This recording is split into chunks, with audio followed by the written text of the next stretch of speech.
I'm here to this difficult challenge to present the paper of my undergraduate student that couldn't come, and he has an interesting question he made to me, and we try to solve this issue. And the solution is redoing the job that we saw in the literature that we call revisiting the ultra-low power electronic neurons. And let's see what I have to say. The first thing when we think about neuromorphic computing is brain, because this is the natural intelligence, and this is how we think. And when we look for the brain, we see that the brain is a very energy efficient machine. It consumes about 20 watts. That's why you are consuming now, okay, for listening to my presentation. And it has around 600 tera synapses, which means a lot of memory connections and signal processing. And for that, he has this simple organization which considers the dendrites, axons, and in the middle we have the soma, which is the nucleus of this cell. When we talk about artificial intelligence, and then this is also a common sense for most of you guys, you will think about deep neural. And when we see deep neural networks, and let's take an example, ChatGPT, who isn't the world is today, we see that every hour this ChatGPT is wasting 1 megawatt. So the energy efficiency of a deep neural network using digital techniques that we have in software today is very poor. And this is only for 170 gigaparameters, which is actually similar to what we so-called synapses in our brains, which means a much more less capability of processing than your brain now. And this we need 10,000 GPU to do the maths. And could do it better. Could we inspire ourselves and make some hardware that can think, and by inspiring, check out what the brain does? Many people that have already thought about that before us, of course. And our motivation is not for a software-based implementation, and we are not digital people trying to rebuild this on FPGA that are a lot of good results. We are here actually to do some analog electronics, and that's why I'm here in SBCCI in this session. We are trying to bridge the gap between natural and artificial intelligence, and to that we have to put some neurons connected to other neurons, and we have to design neurons and synapses together, like we do with analog circuits. Then we can think on output and input impedance when we are doing the amplifiers and signal processing. Neurons will generate spikes. These spikes, they are like Dirac impulse, and it's not a scalar number as we have in deep neural. The third difference is the synapse has to convert spikes into currents back again, and the currents will excite the following neuron. And this should be adjusted by a weight, and this will be the synaptic weight, which is totally different what we have on deep neural. Since we use in deep neural numbers, integer numbers, and we have constant numbers that are the weights of the synapses. That's what we're trying to change. So the challenge is to study the limitations of analog SNNs, and we have 3 questions that we were looking for. The first one is how to design a neuron, and we can find some circuits in the literature, and most of them, they compare the neurons considering the performance in area, frequency spike, and consumption. And consumption means power consumption, but if I multiply power consumption with the frequency of the spike, I have the energy efficiency, which is the figure of merit of the circuit. The second question is how to design synapses. And most of good synapses that we can find, they are man-resource-based synapses because they have plasticity. But I'm not interested in doing man-resource. I like silicon. I'm looking for CMOS-based analog spiking neural network. And to do so, I have to check out these 2 papers here. And this reference that I have in the paper, they propose only excitation behavior. And this is a problem. This is a problem because deep neural network researchers, they have excitation and inhibition. You need a positive bias and a negative bias. How can you do that? And the third limitation that I have checked is how to implement a neural network. People have implemented neural networks before using this kind of hardware, of course. But most of them, they are doing in these two papers here, small neural networks. And they are made, like handmade. And these neural networks are not necessarily scalable, because there is no some kind of EDA tool that can magically synthesize, like in digital, your neural network from some code. So to solve this issue, we define our problem, which is we need to revisit the neuron, rethink how to do the neuron, using this synapses as part of the neuron and part of the design of the neuron. And to do that, we will go forward to solve the problem, which is scalability and bio-inspired neurons and synapses together to grow to a spiky neural network. So, which is this neuron that we have revisited? The neuron that we have revisited is this one. If you've never seen this kind of circuit before, this is kind of oscillator that is excited by current. The input current is here, and the output current of my synapse will be there. The oscillator will oscillate in this node here, generating spikes, which is my oscillation frequency that I will calculate.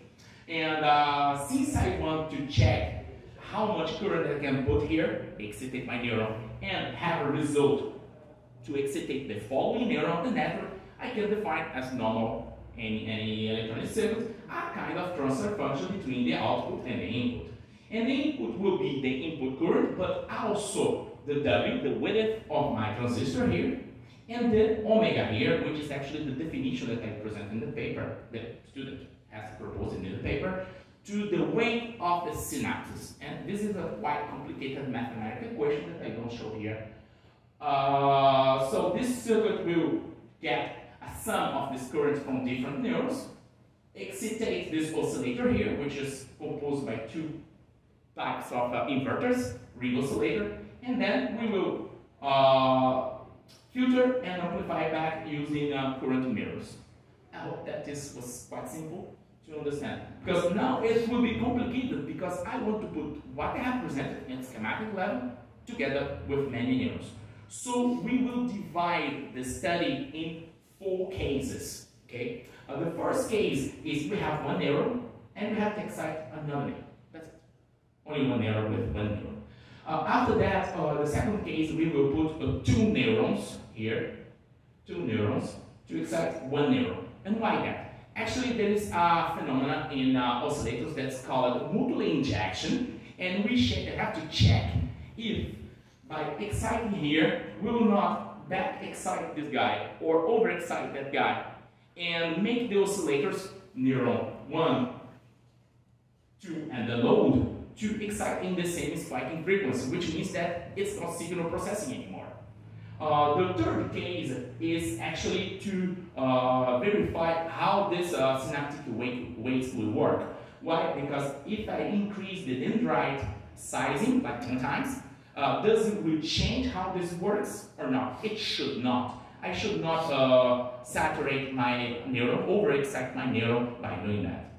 And the fourth case is putting 3 neurons, and in the fourth case, what we are trying to establish, which is not presented before, and this is, I think it's the most important novelty in this paper, is what is the fan-in and the fan-out? How many neurons I can connect to how many neurons?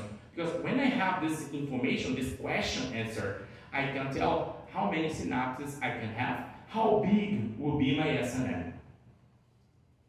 So, to solve these 4 cases, first one, negative bias synapses, we have used this introducing the inhibition. To introduce the inhibition in the case 1, we are changing the sizing of the transistor K, this is the NOS that I have presented, WK, and how we get this is we will redesign this W, different from the previous the literature, to have more or less leakage. Yes, I'm increasing the leakage current.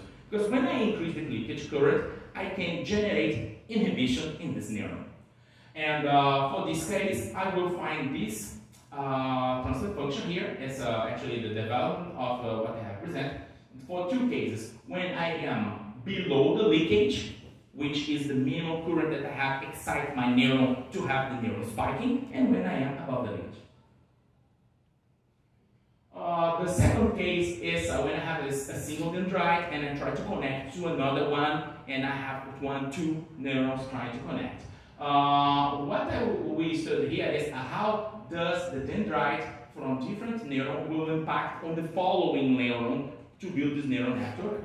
And what we would like to have is this kind of transfer function becoming this function here. What is this function here? Actually, we are trying to speak with a community. We come from computer science. And when they do deep neural, they want to answer two questions. They want to know how much is the synaptic weight. In circuit level will be the width of the dendrite, this parameter here. And they want to know the action function. And the action function can be many types, but in this paper it's a sigmoid type. And this action function will depend on the K, the transistor, the width of the transistor K, and also the input function, the input current. Okay? So we're gonna change the width of the dendrite and check it out how the action function will behave. And of course, if it works correctly, it will not change because I can connect many neurons and I will not change the behavior of the neuron. That's the main idea. The key thing in the case 4, I will be working on the fan-in and fan-out problem to check how many transistors I can put and how scalable is the gain of my synapses. And we would like to see no impact or negligible impact on this kind of transfer function. And once again, I would like to express my circuit transfer function, like in something that computer science people can understand, which is alpha parameter, which is the weight of the synapse, multiplied by the action function that should be nonlinear. And here, the one that I have shows, sigmoid. And here I have a B parameter, which is the offset that will generate inhibition or excitation depending on my design. So let's go to results. And in this paper we have finally did post-layout level simulation result. This is the layout of the revisit neuron. And what it changed once again is the WK here. This transistor will change depending on the tests. The technology is 55 nanometer CMOS from ST Microelectronics, and we found this area here for the W of 10, which is the biggest one. So we use this kind of template, and then we will just change here.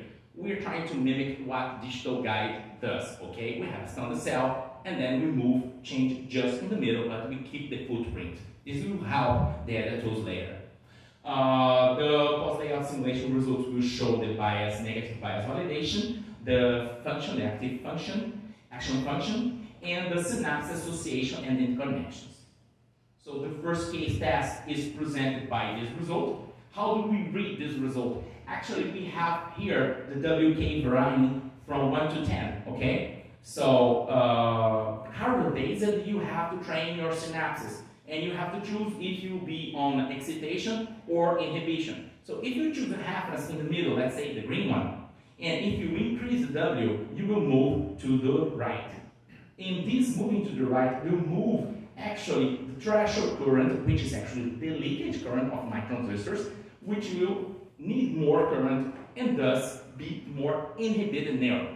If I move to the left by decreasing the W, I will get a transistor that is easily excitable. That's the idea of this. This is the idea behind this result. In the case 2, I have a single dendrite, and I try to change the scalability and move around. And what is proven here, and it's hard to tell you like this, I think in the paper will be easy to read, is that the function has a shade in blue here, and this shade means how much the action function varies from this ideal. And I have found 1.8% of the sigma error variation. And this is the shape that we expect for sigma 8. For the number 3, I have actually 2 results.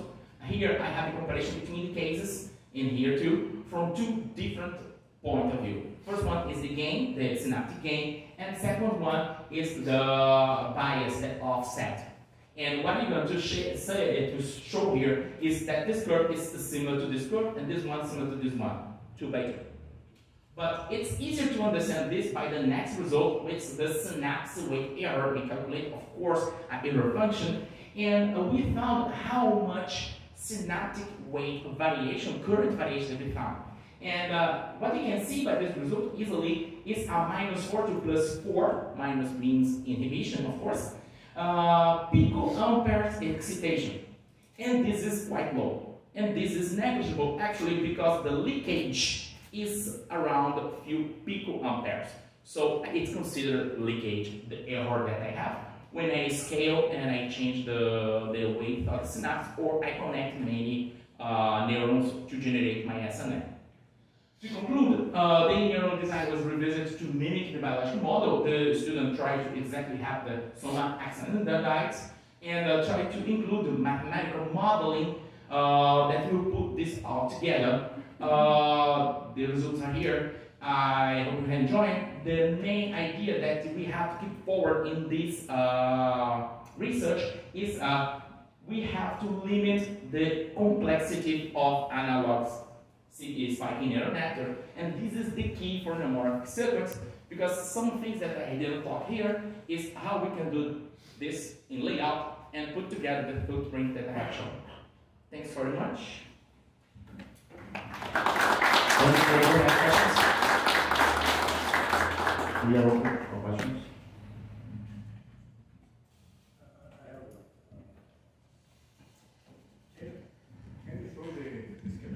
Can you show the first right of the neuron? My question has to do with why are you using a deep threshold for the weights transistors? Because it would be nice to see. I don't know if you have data on the corner analysis. The corner analysis for the deep threshold, so cornering process and temperature, will vary a lot. So my question is, first, why use the bias of the transistors in the Kate layer dendrites to the deep threshold, and have you done corner analysis? There are two questions. Good. The first question is quite a question that we know. Actually, we look forward to ultra-low power solutions, because we would like to put some giga neurons and theta synapses that I presented in the beginning. To do that and to achieve the 20 watts, 30 watts total power consumption target, I have to target to aim to picowatt or to nanowatt power consumption. And when I do so, I have to move to sub-threshold and deep sub-threshold, weak inversion, to achieve that. And by doing so, I have the problem of your second question, which is true. Actually, these transistors in this situation, they vary a lot, and technically they don't work. But they do work, and we have some measurements in the state of the art that prove that they work and how they work. Actually, there are a few limitations, and it's interesting to see that the variability that we see are not quite important. What I'm telling about this is actually any kind of noise or variation that is around, and if the sigma is not very big, so the mismatch is more important than the total variation, process variation, it can be neglected and can be adjusted after all, okay? But yes, there are some range of limitations, and we are not telling here that we can put this transistor, for example, in military temperature range, working from -40 to 100 degrees. No. Result that I have seen works pretty well between 20 to 40 degrees. And the previous results that we have published on journal also shows with multi-color simulation that this kind of circuit holds the functionality under variation, under variability.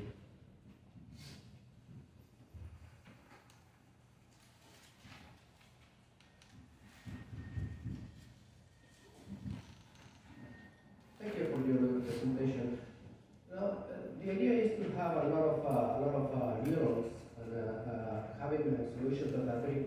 in terms of silicon area, I think is one of the crucial parameters to consider when you're using those techniques. If I understand correctly, in your oscillator, the main frequency is dictated by the RC, the R you have and the C. I'm not quite sure if I'm correct. But if that is the case, now my question is, how much area is needed? Because the time constant of those oscillations is not very large, it's not very high. As a result, you may need a large time constant there to oscillate at the frequency that you want. Can you comment on that? Yeah. Explaining how it works. Actually, you have two loops, okay? The first loop is from here to here that controls this circuit here. And the second loop is from here to here that controls this transistor here, okay? And these two loops have different time constant. And this will create a kind of GMC with two delays, different delays in the ring oscillator. So the capacitor here and here is not that important. This one is not that important, and that one is not that important. They will actually, they uphold how is the range of oscillation frequency, but I don't need to change it. That's the first answer. Yes, there consumes a lot, and the capacitor wins. Most of the papers that I saw in the literature before our first paper in 2020, they use non-capacitors with metallic, and they try to connect things together. And as you can see here, maybe if we get used with layout stuff, this is not capacitors at all. This drawing that we see here is one of the capacitors, and this one is the second one capacitors. And as you can see, this is actually a MOSFET reactor. And I can achieve a very high density of capacitance per unit of area, which is around a few femtoamps, a few femtofarads. And what I need is something around 10 femtofarad, which probably creates another problem, which is parasitic capacitance of transistors, because this is what I'm using as a capacitor right now.